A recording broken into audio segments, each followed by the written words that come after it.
kin ni ten nun etiartena ngoài na tu etia an tino heng tika nghe akiana dam ni he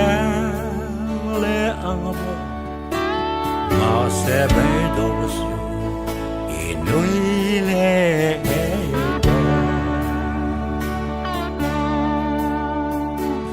dam le do in le thei nghe chum zin akiana bay se kat mo from all of fun Krista Sara idam le nghe yang ho in le thei nghe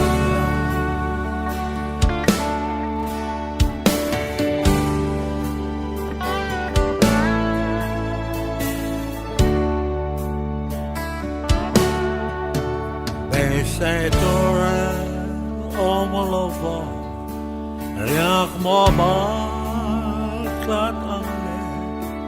sier vate kam rampel koha ang I o ezek mui mai lose itu tak na a tola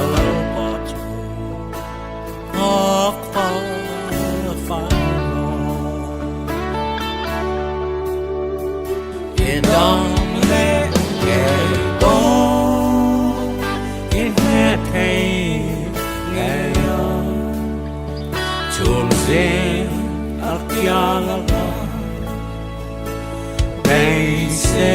kat mo from all of fun Sara idam le nghe yang ho in le thei nghe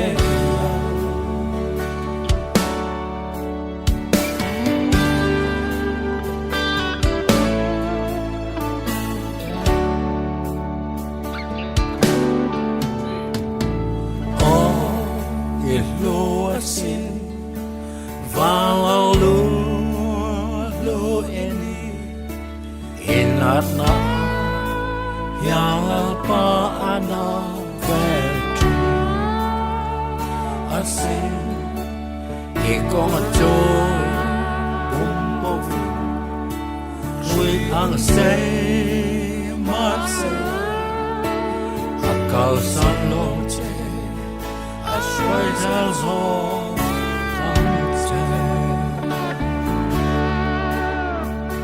in dom